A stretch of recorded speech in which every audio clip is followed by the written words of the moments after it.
Welcome, everybody, to another edition of IPJ, the podcast. I am your host, Matthew Gonzalez, and it's been a little bit since we've had some time to sit down and talk about the stories that you need to know most to help you make informed decisions at the ballot box. But we are back with an all-new show and a whole new design. And that is, we're really looking for those stories that not only have had to deal with some very difficult situations, but how did those people survive? Did they just give up? Did they just walk away? Is that what we see on the streets every day as we walk past the homeless man or woman? Or did they use it as a means to overcome and push themselves to the degree that they know that they can be? And that brings me tonight to my guest here in the studio in Los Angeles, and that is with the one and only Mr. Bentley Mitchum. Bentley, how are you, man? I'm doing well. Thank you so much for having me here. Great. Thanks for being a part of the show. We really appreciate you being here. There's a lot to get into because just to let our viewers know, if they don't know, you come from that, Hollywood royalty. You've been in the industry since you were a child. I mean, your father himself was a really well-known filmmaker. But you have not only that acting side to you, you've also got the musician side to you. Yes. Tell us what's going on with that. When did you start playing music? Well, thank you. I, as you mentioned, was born into an acting family. And I didn't really know what that meant because I just grew up with that family, and my dad did a lot of foreign films. So I spent much of my youth growing up in Europe and Asia. And when you're a kid, you think everyone's doing the same thing. It wasn't until I finally settled down back in the States when I realized that my life was a little bit different, and I was in a different industry that was kind of well respected, or at least idolized by some people, because I noticed how I was treated differently. As I grew older, and I suppose and I always use plumbers. If my dad and my granddad had been plumbers, I might have been fed into that industry as well, and it'd be a father, son, and grandson plumbing business. Having a dad and grandfather that were successful in acting, it would seem like going into acting was kind of chosen for me in a way, unless I went out of my way to go another direction. Which in a way I did. My first interest was actually prosthetic makeup. When my dad took us all around the world... Wait a minute, I'm sorry to interrupt. Prosthetic makeup. Yes. What is prosthetic makeup? I mean, is this like an arm attachment? I mean, that's what I know prosthetics. Right. Well, let me back it up just a second. My father, during the 70s, got a lot of work over in Asia when they had the exploitation films and the martial arts films. And as a kid, I was seeing this, and I'm seeing my dad getting shot, and I'm seeing blood on his face, and it's, messed up or whatever. And obviously, as a kid, it can scare you. And I think when they showed me what it really was and how it was really happening, it gave me such a sense of peace from the scare that I was feeling that I was so enamored with it. That how could it fool me so well? How can makeup and effects fool me so well? That it became like a really deep interest in me, and I wanted to do that. I wanted to be the person that created the masks and the monsters in movies, and that's what prosthetic makeup is. Gotcha. So you're doing, you're thinking about getting into this. Did you actually delve into some of this makeup artist work? Or? I did, yeah. My dad's best friend for a long time was a makeup artist named Lon Bentley. And he did the ape suit and the Bo Derek Tarzan movie. I think he ended up working on Magnum PI for years. But he was the guy who was my mentor. And he would send me different prosthetic pieces. He would give me projects to do. He taught me that if you want to do makeup, to learn how to draw. So I got very into art. And for women out there, if you want to really know how to do makeup, learn to draw, because it's all about lights and darks, Well, that makes a lot of sense, yeah. Yeah. Blending colors and different schemes, of course. And so did you How did you find the inspiration, though, to go into music? Okay, so to get back to that. All yeah. right. So I was kind of, the point was I was kind of funneled into the acting just because of my family. But one of the things that kept me a feeling of home in everywhere we went is my dad with his acoustic guitar would sing songs to me that he had written and made up, lullabies, things like that when I went to bed as a kid. And so that was always kind of a weird comfort, I guess, in a subconscious way that I didn't realize was being laid as a foundation of original songs from my dad to me, relaying something that comforted me. But when I got old enough, I wanted to learn to play instruments. And my first was I wanted the drums, and my parents wouldn't do that. I understand why, but they would not buy me a drum set. Right. And so I ended up getting a little acoustic guitar when I was a kid and doing what every kid does, you know, not making it sound like music, but making noise. Do you remember what the first acoustic guitar was? I you do got? not. I remember it was blue, and it wasn't a name brand. It was probably like a $5 off the side of the street kind of, Gotcha. Let's get the kid a guitar kind of thing. One of all of our normal starters, right? Yeah. Parents And, don't want to invest too much money. I started getting more and more into music, and I wanted to play it, and I didn't like how you had to learn it, though. It was like painful on the fingers to play the guitar, and it was too much. And we didn't have the internet back then. So in order to learn guitar, you had to actually take lessons, and I couldn't afford it, blah, blah, blah. So I ended up going to high school, and I went to a prep school in Vermont, and one of the things that the school offered was guitar lessons. And so I asked my parents, can I do this through the school? And they said yes. And I was so excited, and I got there, and the guy was trying to teach me like the finger-picking flamenco style, which is the opposite of what I wanted. I wanted to learn Adam Ant songs, Sex Pistols, or, you know. Yeah. And so I was like, oh man, this really sucks. And so I was trying to practice it and stuff, and he could tell my heart wasn't in it. And he finally was like, I can tell you're just really not in it. What do you want to learn? And I said, I want to learn this song by Adam Ant. And he said, okay. And he showed me the chords, and my very first song I learned on guitar was Killer in the Home by Adam and the Ants. Nice. Yeah, and that was the start of my music. So that started you down the path of guitar playing. It did. But you're a multi-instrument artist now. Yeah. It's not just the art, the music arts, though. My philosophy is that if you are somebody who is into the arts, not necessarily a specific branch of it, but somebody who's a creative and in the arts, then I realize that everything is just a medium of expression of the art. So what's the best way to express it? Is it through a poem? Is it through an acoustic song? Is it through a full band song? Is it through writing a script? Is it through the way you interpret the character that you're playing?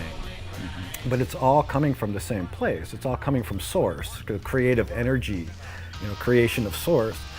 And it's almost like I feel if I limit myself to I'm an actor, then all the expression that I need to have as a musician suddenly gets stifled.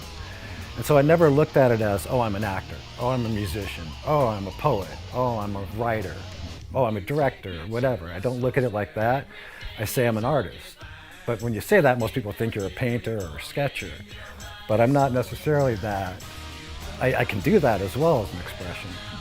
But the one thing that I love about music, and the more I started to learn about it, I never officially went to music school, so I never learned the theory and everything like that, was the connection, I think, of vulnerability, of how you can be honest. And I heard it said the other day, and it was said well, it's like with songs you're able to say stuff that maybe you can't say in person. Maybe you're too scared to say it in person. Maybe it's too vulnerable. So if you can write a song that expresses your core being, that's very vulnerable, that maybe you're scared to say in person, what a healing, wonderful thing. And people who hear that song are going to relate, I think. All right, so we talked a little bit about the music. I want to kind of veer over now into the acting. You've done as anyone can look up in your IDMB, is it IMDb? Yes, the Internet Movie Database. They will find you've done over 50 TV and movies, and with some great people, and you've done a lot of great work as well. Thank you. And some crappy work. Yeah, oh no. But we all got to do some crappy work in order to do some great work. How do we improve? Yes, how we improve. Yes. So what really inspired you to go into that, though? I mean, you were obviously born into a very well-known family of the film industry, but not all people want to follow. My son, he doesn't want to follow any direction I'm going. He's on his own route. So how did you? What inspired you to go that route? Well, 1984, I think it was, CBS at the time was doing a movie of the week that was a 3-generational story, a drama piece. And they reached out to my dad and they said, we're doing this piece. Do you think you and your dad would be interested in playing the grandfather and the father? And my dad said, yeah, but I also have a son who's the right age. He could play the grandson. Would you guys be interested in a real 3 generations playing a fictional 3 generations? And CBS was like, oh, this is a great idea. The marketing, how cool. So they asked me if I wanted to do it. And I was like, yeah, that sounds great. But honestly, the way I was thinking back then, I was a 17-year-old punk and I wanted to do prosthetic makeup. And my thought was, I don't care if I suck in this movie. I don't even want to be an actor. So it's a payday for me. That's kind of how I thought of it. And it's a chance for me to work with my dad and granddad, and I'll have that forever. And that was cool too. So I didn't put too much on it. It wasn't my career choice. CBS liked the idea. They thought I could act well enough, and I got cast. We did the movie, and in the process of doing the movie, I actually really fell in love with acting. Wow. And today, some of your biggest films from your work include? The things I get recognized for most, or people know me from most, is I played Brian Cooper, who was Wendy Cooper's older brother on The Wonder Years. I died in Vietnam. I did a movie with Reese Witherspoon called Man in the Moon, where I was kind of like I was dating her older sister, and I kind of tried to date rape her. And then I did acting. It's all acting, people. And I played a character like that twice, strangely, which is another movie that people recognize me from. Back in the day, especially, I did a movie that won the Sundance Film Festival called Ruby in Paradise, and that was Ashley Judd's first film. And in that movie, I also play a guy that kind of tries to date rape her when I get drunk. And it was funny with that one because that movie got a nice independent theater release, and I wanted to go check it out in the theaters just to see how people were seeing the movie, and someone was in line that had seen it before, and she recognized me but didn't. So she was giving me a look like, who's that a-hole? I started realizing that I'm getting all these looks from people around like I'm an ass. I'm like, this is not good. Wow. People can't separate the art sometimes. I did a movie back in '90 that came out that was a horror film called Demonic Toys, and it was very campy and puppets and stuff, but that movie got a cult following and spawned Puppet Masters and Demonic Toys versus Puppet Masters and a whole chain. I did a movie called Shark Attack, which was one of the first movies that kind of rebooted the whole Jaws thing, but on a lower budget scale. And that eventually we ended up with Sharknado and stuff. But Shark Attack was one of the first of those to reboot the whole shark thing, which is kind of cool. What else have I done that people know I me want to from? throw one in there Meatballs too. 4. Oh, you did Meatballs 4? Meatballs 4. And character was? I was with Corey Feldman in that. I played the bad guy in that. Okay. Before I got braces, I had a split in my teeth. Okay. And I noticed that I was always getting cast as like the bad guy. You know, the jerk or the a-hole or the bully. Really? And when I got my teeth fixed, I started getting cast in leads. Oh, go figure. So Interesting. Interesting. Now, you also did some international work, I did. which is very. I mean, it's very interesting, and it should be noted in the Guinness Book. It should. It really should Literally. be. And you want to tell me a little bit? It was an Indian film. Yeah, back in early 2000, I got a call from my agent saying they're doing a movie in India. I said sure, and I put myself on tape and sent it over, and never thought about it until I got the call that I got the part. And I'm like, oh, wow, I'm going to India. This is cool. Where's the script? And they said, oh, they don't have it yet. It's when you get there, blah, blah, blah. So I go there, and I find out that I'm the first American hero, is what they call him, first American hero to star in a Southern Indian movie. So there's the Guinness Book of World Record reference. Right, and as a yes. kid trying to snatch coins, I'll take it. I'll take being the first in the Tamil movie. I just have to contact Guinness and get in it. Right. But the interesting thing is that I didn't know was that when I got there, I was actually going to be filming 3 movies, and the Indian movies have 5 song and dance numbers in them. Whoa. I didn't know any of this. I thought I was doing one movie that was like an American movie. So the way they did it is we'd do a scene in English, and then they'd fly out that family, and then the Hindi family would come in, and I'd now do the scene acting in Hindi with the Hindi family. They'd go out, and then the Tamil family would come in, and I'd do it again the 3rd time in Tamil with that family, and then once we got all 3, we'd move on to the next setup. Wow. I didn't know this. I was contracted for 1 film. And so I was kind of like, this. I think they're taking advantage of me a little bit, maybe. I don't know. Squeezing some out. Yeah. And then I find out that every song or every movie in India has 5 song and dance numbers. And the reason for that, as they explained to me, is that the economics are not great over there. And so when the people do go to the movies, they want to see everything. They want to see dancing, singing, mystery, murder, everything. All in one package. All in one one lump package. sum. Yeah. I didn't know this, so we're filming the movie, and we get up, and I don't know where I'm going on location that day, and we end up out in the middle of a jungle, and it's really beautiful, just lush green everywhere, and old like temples made out of stone and carved, just in the middle of the jungle, abandoned, hundreds of years old. It's really cool, and I'm looking at it, and then they put a guitar in my hand, and they say, okay, you're singing to her, and I'm like, where is this in the movie? What am I doing here? How did I get here? Why are we here? Why are we here in the middle of a jungle suddenly? I don't understand what's happening. And at that point, they realized I'd never seen an Indian movie, and I had no idea what was going on. So they briefly explained to me what was going on. I was like, okay, I kind of get it. And they said, tonight we're going to take you to an Indian movie. So that night I went out and I saw what I was doing in this movie now. And so when I did that movie, I learned 5 Indian songs doing the Indian folk dance with all the stuff. And I also had to sing them in Tamil and Hindi, and which was hard enough. And the dance moves are hard enough, but then trying to do them together on the day is a whole nother beast. Yeah.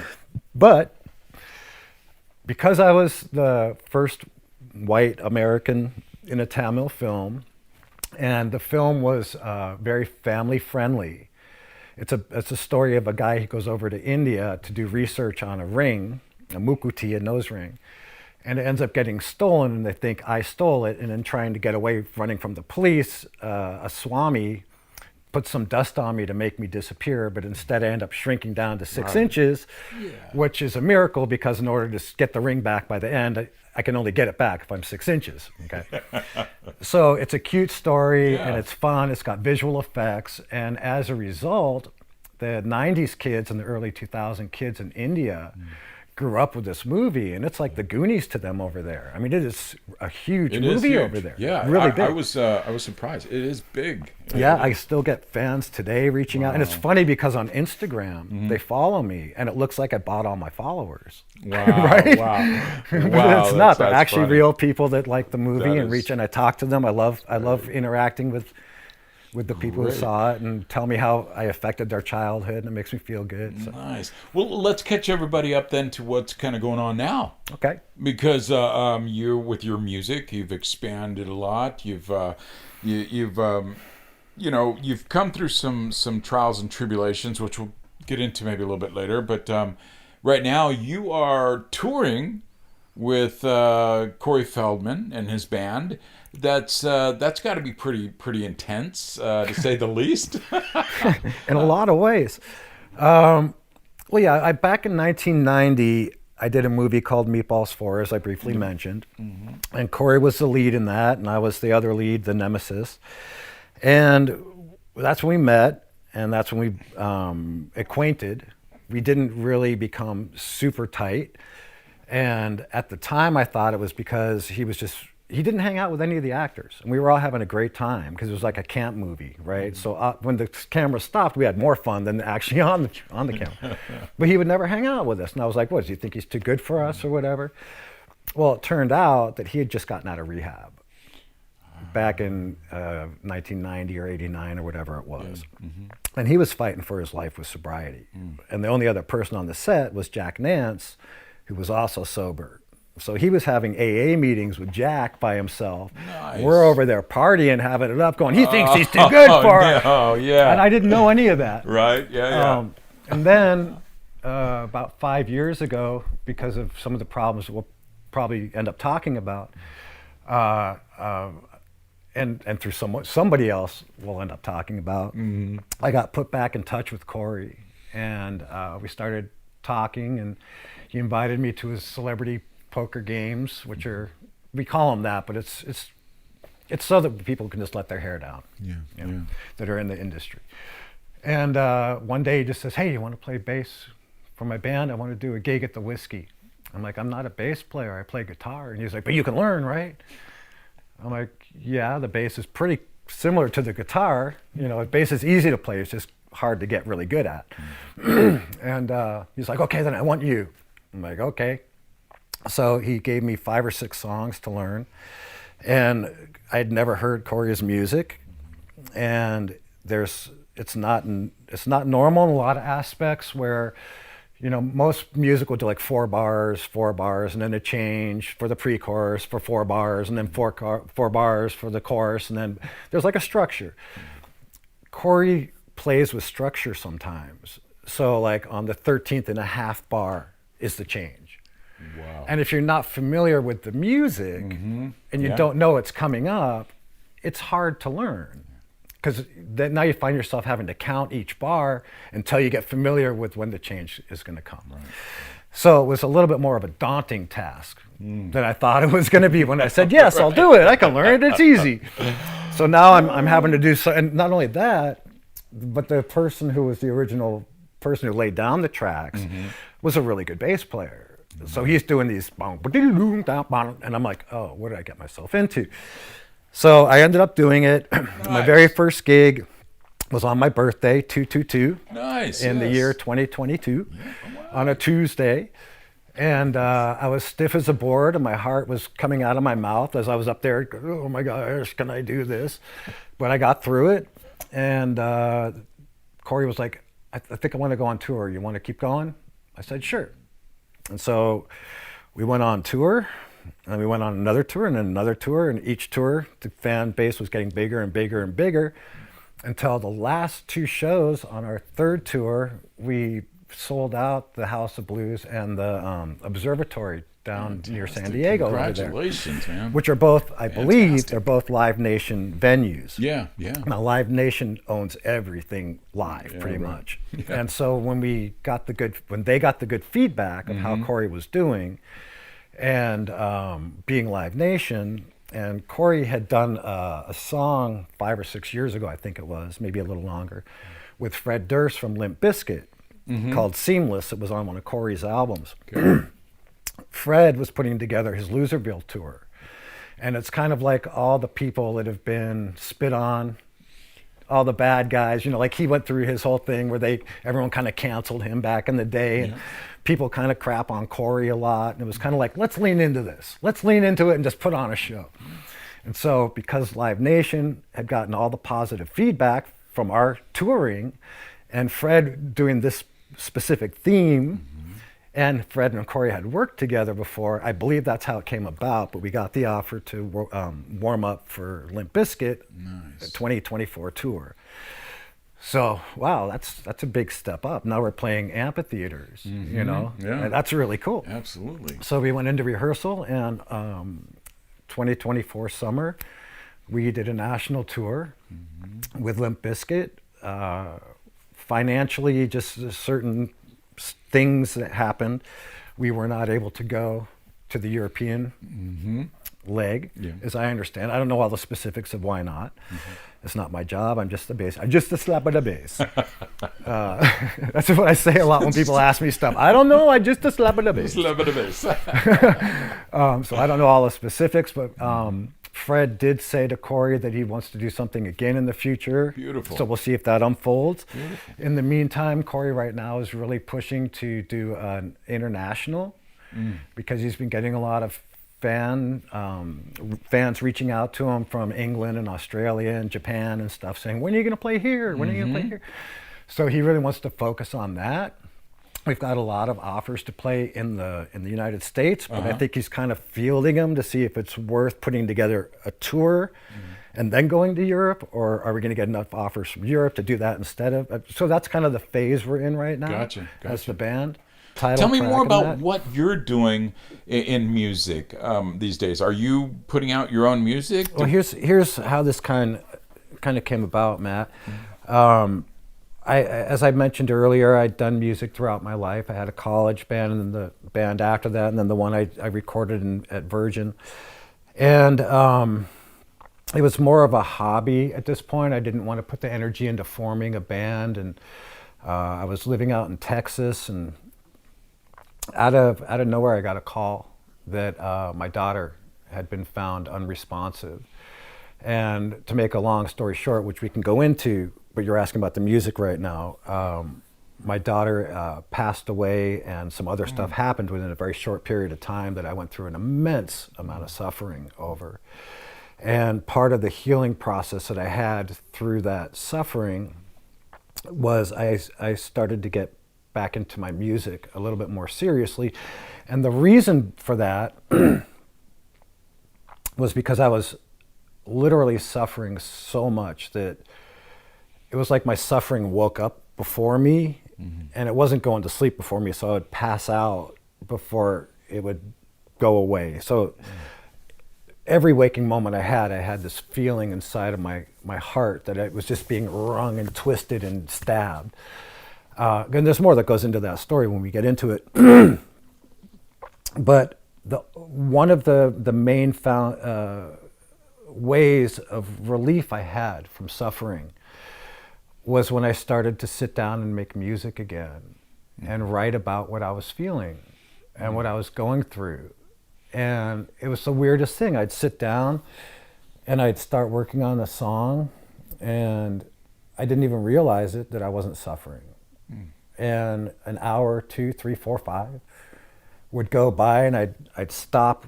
I'd feel like this is a good space to stop in the song, and I realized, holy crap, I just spent 5 hours without suffering, and I feel good.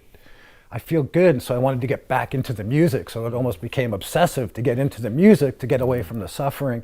But it was also not an escape or distraction because I was healing through it. So I was like addicted and obsessed to get into something that was causing me relief from the suffering, but at the same time healing it. And so I found this really wonderful relationship with music, where it basically, I mean, it sounds dramatic, but it saved my life. Wow. Okay. Yeah. Wow. Right? Huh? There's a lot to unpack there, because what I ended up doing, Matt, really quickly was through that period, of healing, I probably came up with 20, 30 songs. And not all of them were about what I was going through. Some of them were just about whatever story I'm telling, but it was still healing.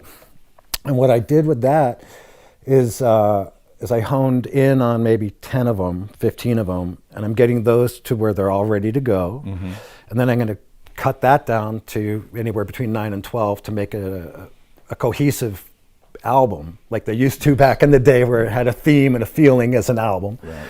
and put that out as part of my healing process, and hopefully people that hear it. My main thing is I hope that if somebody hears it that's suffering, that maybe they can relate and not suffer as much and know they're not alone. Because one of the worst things I felt during that, Matt, was that isolation of just feeling that nobody cares and I'm hurting so much and I have nothing in me to get out and try to change it. I just want to die in bed. And if one of my songs can come on and someone can relate to it and not feel so alone, then cool. One person, that's good enough. Why aren't you deep in a bottle right now, or yourself out there just giving up? I mean, that's what a lot of people would probably do in your situation. Well, let's get into it.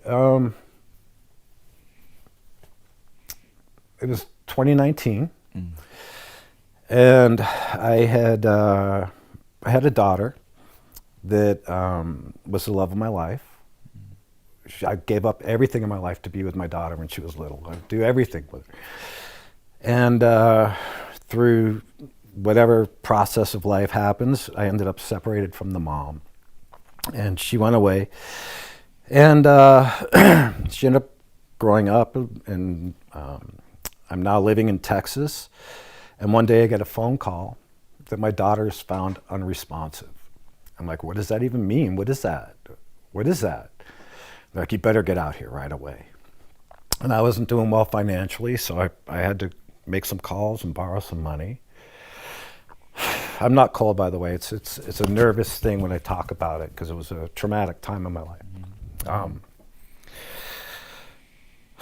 So I got on a plane and arrived in LA, got to UCLA Med Center about 1:30 in the morning, and I saw my daughter laying in a hospital bed, being kept alive by tubes, and a machine breathing for her. And I'm like, what is going on? Like, what is happening? What's happening? Is she going to wake up in an hour? Is she dying? Like, what is happening right now? And no one could tell me. No one knew. And I'm like, is she overdosing? And we've run tests. The only thing she has in her system is THC. A little bit, not even a lot. And this is back in 2019, and if you remember 2019, there was a lot of fentanyl of reports in the news, people dying, etc. So I said, is fentanyl? They said, no, we tested, there's no fentanyl in it. I said, well, test again. I said, all right. I ordered a test, so they did it again, came back, no fentanyl. I ended up testing her 3 times for fentanyl and anything during the course of the week because we couldn't figure out why she was alive but not brain dead, right? Hold on here. You'd mentioned something about your daughter and that the hospital had tested 3 times for fentanyl, and each came back as negative. But that's it's not the story that is in the media. I mean, no. So what is it? I mean, what is the truth here? There's a lot going on. There's a lot surrounding my daughter's death that I'm not really comfortable talking about. But to answer that specific question, I do have a copy of her death certificate. When I was in the hospital, to reiterate, I had the doctors test 3 times because fentanyl was such an issue in the news, and was told 3 times that she didn't have it and she only had THC in her system. I have her death certificate that shows that the coroner had examined her and what the cause of death is. And it says deferred on it, okay? And that's after the coroner and after all the tests. So there's no fentanyl in her system. How fentanyl got out in the news that my daughter died of fentanyl, I don't know. I know my sister has said it on Facebook, and it makes me feel very uncomfortable when she does that. I know she was very close to my daughter, and I don't know if that's what she thinks or why she's saying that. But I also feel very awkward correcting her because it's her way of grieving. You see? And I don't spend time on Facebook anyway, so I don't have to see it. So it's her way of grieving, and I let her do that. But as far as I know, the truth is I have a death certificate that does not say anything about drug overdose or fentanyl, and I'll show it to you. And there are other circumstances surrounding her death that I don't feel safe or comfortable talking about. Yeah, I totally understand. So the first 2 or 3 days in that hospital, I'm freaking out. I'm not knowing what's going on with my life, my daughter, blah, blah. And I don't know how or why or what happened.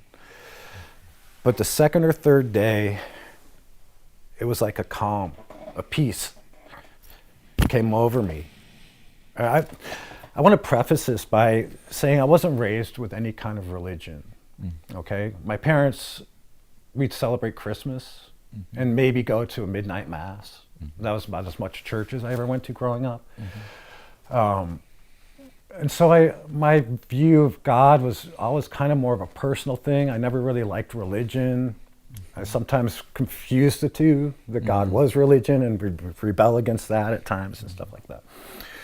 So I didn't really, God to me was like the recess monitor. When you're out in a kid on the playground, you know it's there. Yeah. And if you want to do something, you might want to duck behind the swings and sort of slide and do it because you know the monitor's over there. Yeah. And that's kind of what I thought about God. But on that like second or third day, it was like an understanding and peace just kind of swept over me. And it was like I'd been like this for 2 or 3 days, and it was like, and I just felt okay. And I don't know how to describe it. It was like I trusted that I raised my daughter well enough to make the right decision. Because in my mind, she was in limbo, deciding whether to come back or move on. And so throughout my life and my ego and the person I used to be, if something wasn't going my way, I would try to manipulate it in some way or apply different pressures somewhere to get the results I wanted. And in this situation, I was impotent. No matter what I tried to manipulate, it couldn't save my daughter. And it was like such, your dad, it's your daughter, it's your little girl, and I'm not able. And so it was like breaking my reality. And then the calm came, and it was like, if she decides to pass on, it's okay. I'm okay. I'm okay. I trust it, and it's what God wants. And if she comes back, cool. On July 4th, they ran a test on July 3rd where they send electricity through the body and they see if the brain is alive, basically. And they ran the test and she wasn't. And so we made the decision that we had to let her move on. And on July 4th, 2019, my daughter passed away. That's a reality shaker, bro. I went back to Texas with my then fiance and was just trying to piece together what was happening and why it happened. And my family was like, you got to come out to California. You can't be out there alone with what's going on. And so we packed up everything and moved to Santa Barbara where my family was. And no sooner than I got there, the woman who was my fiance, her grandmother was turning like 96 or something. And she wanted to go back for her birthday. And let me back up just a little bit. Right before she wanted to go back there, I had a really bad stomach and ended up having to go into the hospital. And I had a minor operation, so I had tubes coming out of my stomach. So I couldn't go back with her to her grandmother. Wow. I was kind of bedridden with tubes. Right. And she felt horrible leaving me in that state. And I'm saying, no, don't feel horrible. You're going to be on 3 days, and your grandmom's 96, God forbid something happens to her, and you stay to be with me, I'm going to feel horrible the rest of my life stopping you from seeing your grandma. So we realized that was probably the best choice. She got on a plane, went to see her grandmom, and that was it. She completely ghosted me. Wouldn't return my calls, wouldn't return my texts.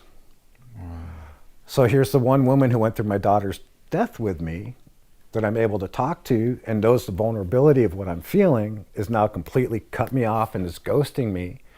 And I don't know why. Because in my mind, we had a really good relationship. Yeah. I was like happily in love with this girl. Did you ever find out? When I said goodbye to her at the airport, she stopped and turned around and then left. It wasn't like I can't wait to get out of here. Yeah, no, she actually. Yeah, so it was like it was devastating. So now I'm dealing with the loss of my daughter, and now this woman's not getting back to me, and I'm going, what's going on? And my health gets worse. Oh, so now I have to go back into the hospital in December, and they have to take out my intestines. And I have to have a colostomy bag, and I don't know if I'm going to have that for the rest of my life. I don't know what's going on. I spent Christmas and New Year in the hospital alone. One lady came and visited me. It was nice. So then I got out of the hospital, and I have a colostomy bag. My daughter's dead. My fiance is not talking to me. My health is gone. I'm bedridden. I have no friends because I just moved to a new place. And my family has their own lives. My mom and my sister did their best to come by and bring me some food and stuff, but they had their own lives. So I was really pretty much isolated. I do have another daughter who was 15 at the time. And God bless her, because I was suffering so badly. I've never suffered like this in my life. I didn't know it was possible. I didn't know it was possible. And this is 2020 or? This is 2019. This is all through 2019? Yeah. Okay. And at one point, I remember, it's funny, I wanted to kill myself. And I went down and I bought some bullets. And the guy who sold me the bullets the whole time, because I'm buying these bullets to go kill myself in my mind, is telling me how he sold bullets to my granddad and dad. Oh, and like, hey, say hi to your dad. I sold him bullets once and all this kind of stuff. Oh my God. So I took the bullets and I went back to the house, and I remember sitting on the edge of the bed with a loaded gun in my hand. And just thinking, I can't do this anymore. It hurts too much. I just cannot. I can't do it. It's like it's physically too much pain to keep going. And then I thought of my other daughter. And I thought, man, she just lost her sister. How selfish of me to take away her dad, too. And maybe I was searching for something to keep myself alive, but that worked. I put the gun away. And I realized that's not an option. I didn't want to die, but I didn't want to live. Yeah. What do you do in that situation?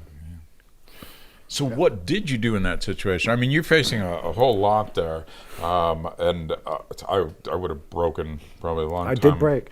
Before that, but you came around the corner and you found your inspiration. Was that because of your relationship with God? Is that because of your relationship with your daughter? Is that because you... I had no relationship with God. I had a relationship with ego. Okay. I followed my thoughts around thinking that's what reality was. I was totally identified with the concept of who I was. I had no awareness of God, of anything bigger than my thoughts. I thought my thoughts were the reality. And that's how I followed my life around. I just followed thoughts around. If someone offended me, I took it personally. It was very surface level existing. So you were at that moment where it was either you're here tomorrow or you're not. And you moved yourself away from that. Well, what happened, Matt, is... How did you move out of that mindset? I was in so much pain that I knew I needed help. And I knew I didn't have the budget for help. And I knew that in my past, with my granddad, my own history, that Alcoholics Anonymous is free therapy. Okay. So I knew that was an option. I also looked up some grief counseling for free that they had in Santa Barbara, which God bless them for that. You're on tour with Corey. You guys, you're talking about going out on the road again? We are. What is that going to look like? Do you know? It really is it depends on the offers that come in. I think that he wants to do international. Yeah. I would be happy just touring around. I love playing with Corey. It's been a wonderful experience. I wouldn't trade it for the world.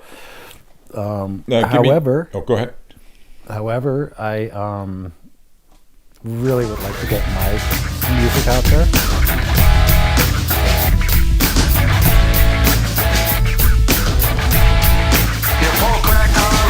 What do you know about God?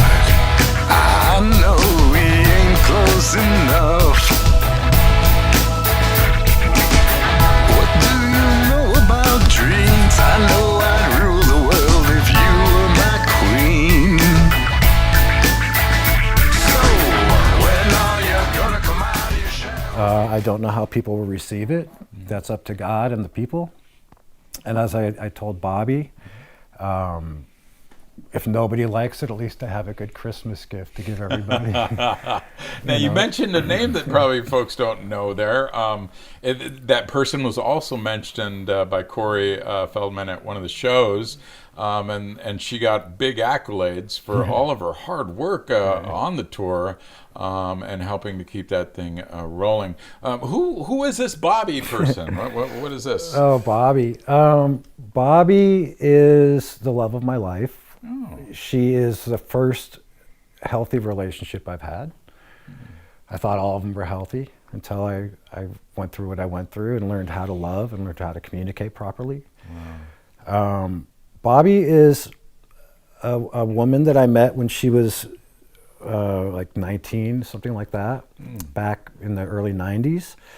She was a friend, her boyfriend was a friend of mine, really was my music partner that I mentioned earlier. And I met her off and on throughout the years, talked with her off and on. Friendship, nothing ever sparked romantically between us, just a friendship. And then in 2019, when I was going through what I was going through, I was about 8 months into it, my friend that I mentioned called me up and said, "Have you heard what's going on with Bobby?" I'm like, "No, what's going on?" And he said, "Well, her husband, who was a mutual friend, has pretty much gone crazy." And this is right at the beginning of COVID. And he's left her, not like, "Hey, I'm leaving you," but like he's gone and we don't know where he is. And she's suffering. She doesn't know where he is. She's got a 15-year-old daughter. It's like a really bad time for her. I was like, "Do you have her number?" He said, "Yeah." Gave me her number. I called her up. And she told me what she was doing. And a really beautiful thing happened where, because I was been working on myself for 8 months and I was having these perception shifts, and I knew things that in layman's terms worked for me. I was able to help Bobby with some of the stuff I was learning. And in helping her, it helped drive it home for me. So she came along in my life at a perfect time to drive home these amazing lessons that I was learning about religion, relationship, love. And she was going through everything she had to go through. And she had expressed to me that she was interested in me. And I said, "Bobby, this is not the time. I'm still heartbroken over this other girl. I don't know if I still want her back. I have a lot of healing to do. I'm devastated right now. But I do know this, if you don't get your shit together, we have no future. So if you want to have a future with me, take this time to work on yourself." And she did. Wow. And months later, we talked a little bit in between, but months later, when I felt like I was actually able to come out of hibernation, I felt healthy enough to partake in the world, I called her up and asked her for a date. She said yes. Oh, wait a minute. I heard it was sushi. It was sushi. And she doesn't eat sushi. I didn't know that. I called her up and I actually said, I was like, "Hey, Bobby, do you want to go grab some sushi and maybe after we can, you know. I said it a little bit more graphically than that. And she said, yeah, sounds like a great time. That sounds fun. Yes, let's do it. Only later did I find out that she didn't like sushi, didn't really know what to order with sushi, and she told me later also she was thinking to herself, can't we just skip the sushi?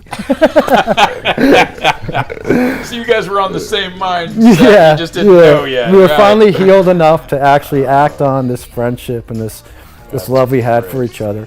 And the best thing about it, Matt, is that she is constantly working on herself, and I'm constantly working on myself.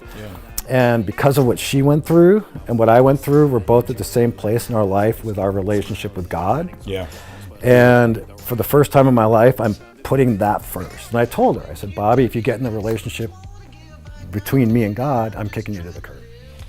Because that's my number one relationship. Yeah. She told me that kind of hurt her feelings at first. She was like, yeah, we got it. Yeah. But she understood it.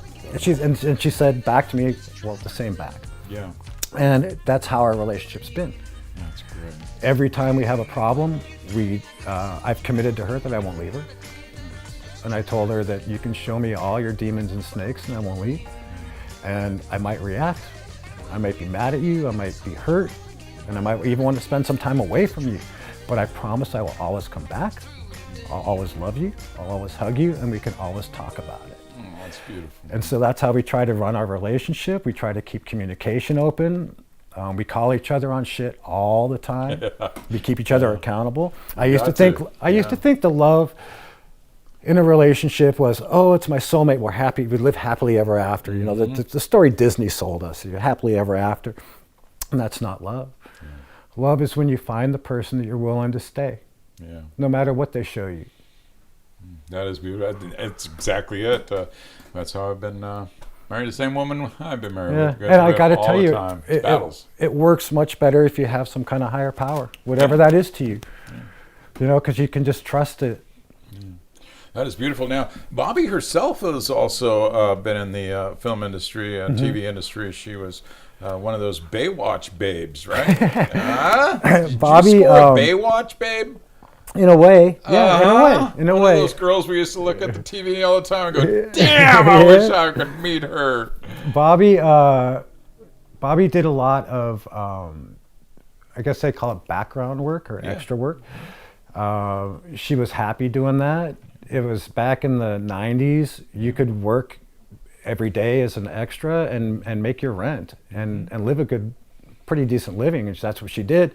And she was a regular background extra on Baywatch, as you mentioned. So she might not have been one of the people in the red bathing suit in the front, but all the babes in the background, one of them was Bobby. She was there, looking good. I've seen her in the Baywatch. Yeah. So with your music, when are we going to get some independent music from you? When are you going to put out some songs? Well, what I'm doing right now is I'm on a release schedule, I guess you'd call it.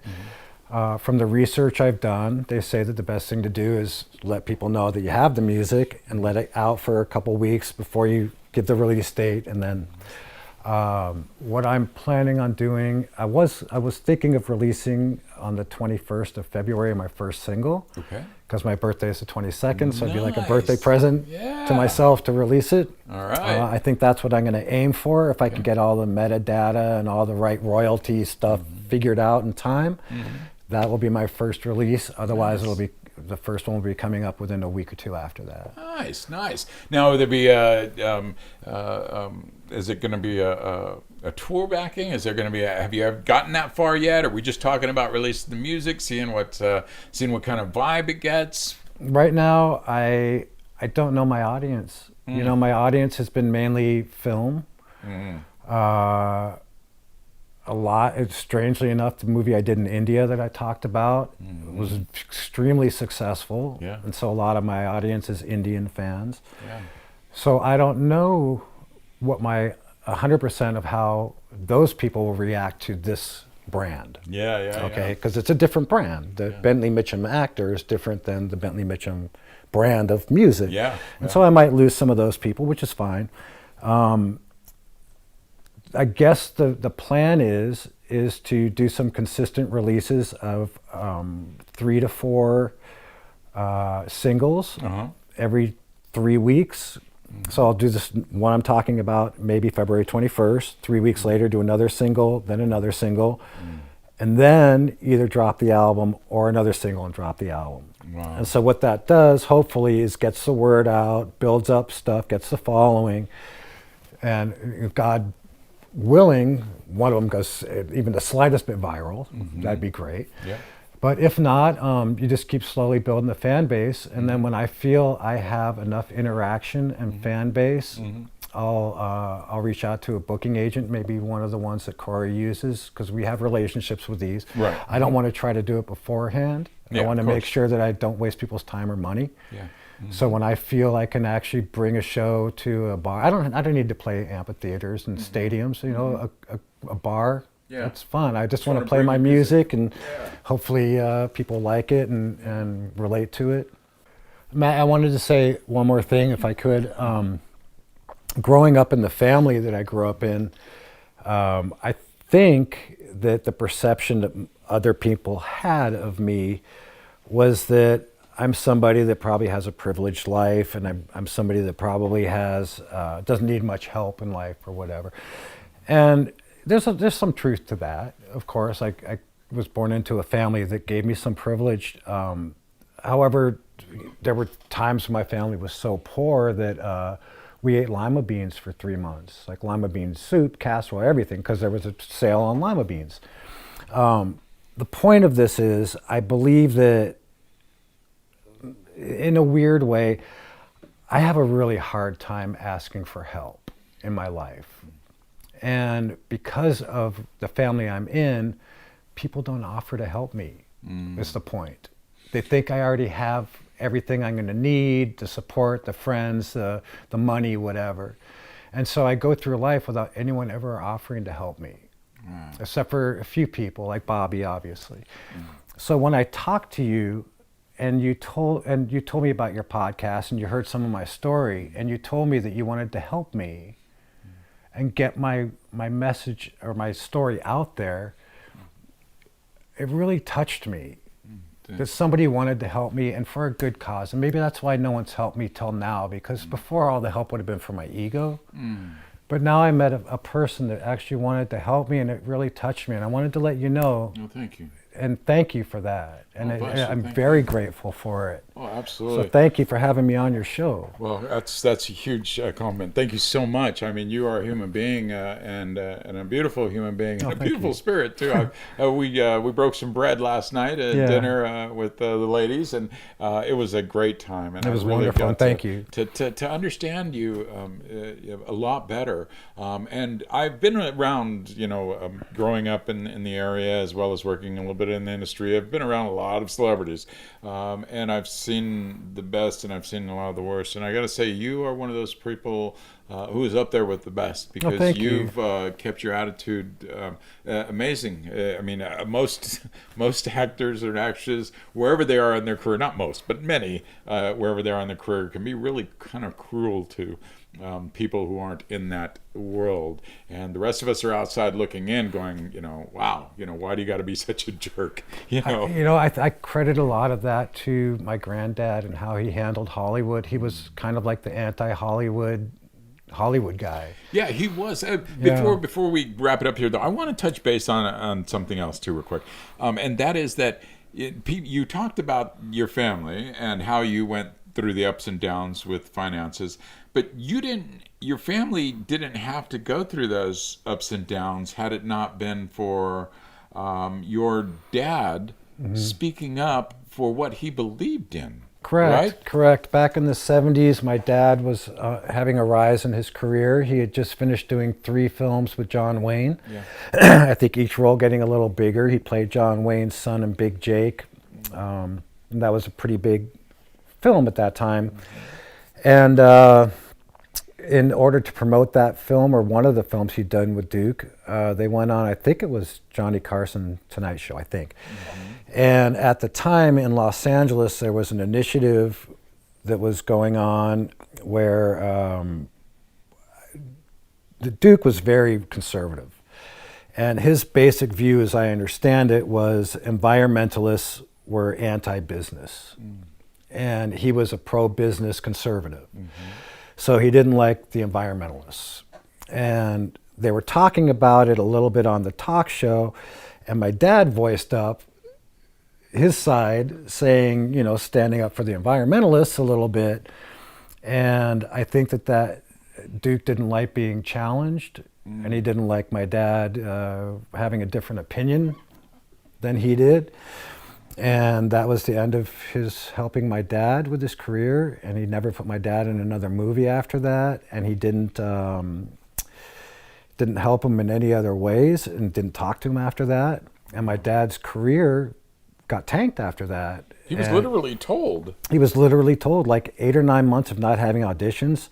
He finally was able to get a casting director to tell him what was going on. And the casting director told him that you've worked with John Wayne, and the word is, and if you remember back then, prior to the 60s, Hollywood was very conservative. I mean, they had the Leave It to Beaver, good, wholesome shows, And in the 60s, there was a much more liberal movement that came over, and it got into Hollywood as well, and Easy Rider and these kind of movies started coming out. So Hollywood had changed, but Duke was still very much old school conservative, but all of Hollywood was very liberal. Gotcha. And so for my dad to be associated with Duke as a liberal, they'd put up with Duke, he's making them a lot of money. But why put up with this guy, right? And Duke's not helping him, so his career pretty much came to a stop. But he had opportunities overseas, ended up doing a movie in Spain with Olivia Hussey and Carl Malden that won the Spanish Oscar and made a crap load of money. Nice. And that's what got my family moving to Europe and Asia, where my dad ended up doing films in Europe and Asia to support the family. Wow. Yeah, it's been one heck of a road trip so far, and I hope it's going to be one heck of a positive one going forward as well for you. It just is what it is. Oh, I just remembered. It's expectation in the triangle of suffering. Oh, yes. Attachment, expectation, and judgment. So if you're attached or judging or having an expectation of something, you're going to find suffering, and any combination of those worsens it. So I see you're saying it's like a triangle. It is like a triangle. As you touch one, you're prone to touch the other one. You can very easily. For example, let's say that you tell me something that you're going to do. Now I can go, okay, he's told me he's going to do that. Now I'm expecting you to do it. Now if you don't do that, it's going to bring suffering because I expected you to do it. So you told me, let's see if I can remove the expectation. Okay, so I won't be disappointed if you don't. Let's say I can't. Now I'm attached to my expectation. Now let's say you don't do it. Now I'm going to judge it. Now I've got expectation, attachment, and judgment that are going to really put me in that suffering. Before it was just, I expect you to do it. Yeah. Now if I can nip it in the bud there, then we're doing it on God's time, God's plan, not mine, not manipulating, not yours, no expectation, no judgment, no attachment. But the second I do one of them, the other two are right around the corner if you're not careful. And if you get all three going, you're in trouble. I am. Because my head is, it can be self-destructive. Yeah, and knowing yourself and understanding that is really a big part of the battle. I tapped out. And then you know what tools to use to control that and to get you back to where you need to be, to feeling positive and motivating yourself again. It's the funniest thing, because if you tap out and you just turn it over and you let go, your life gets so much easier and better. And I look back and go, why was I trying to hang on? Yeah. Why didn't I just go, okay? Yeah. And it's like if someone comes up to you and goes, hey, if you just do this, everything will be great. And then you go, no. It's like, that's what I was doing. No, I'm going to hang on to being miserable. Until finally I hung on so long that I broke. Oh, man. And now it's like, why didn't I just let go? Yeah. They have all these great books, Drop the Rock. It's like, I was carrying this boulder around for my whole life. And finally I was like, I tapped out. It's brilliant. It's great. It's the easiest thing to do, and everyone fights doing it. And then you can find your path to healing a lot easier, really, too. That's the only way to find it. You let go, and it starts presenting itself to you. Yeah. You don't have to look anymore. Yeah, that's beautiful, man. Well, again, thank you so much for joining me on the Thank you. podcast today. We really appreciate you being here. Your story is such an inspiration, and I hope everyone, will reach out to you on social media. Thank you. And not only to look for some advice, but maybe even just to Just say hi. say hi, and even to help you stay motivated through the day. Maybe somebody's got something special they can send to you. I would love to hear it. To give a good positive message. So One of my recent Instagram posts, I asked, what do you guys value most? And I'm not doing it just to get followers. It's like, I want to know people. I want to know what values people have these days. Nice. So if people reach out, I'm more than happy to talk to you. Well, there you go, folks. So reach out. He's on social media, on Instagram. Check it out. It's at Mitchum on top. Mitchum on top. All one word, so check it out. Folks, again, thanks so much for joining us on IPJ, the podcast. We've really enjoyed having Bentley Mitchum here for the interview and to discuss all these great, wonderful things that he's done to overcome adversity. And he's been through a lot of adversity, as you can tell. So I hope you draw some inspiration and some positive motivation from this interview. And until next time, folks, make sure that you use your voice before you lose it.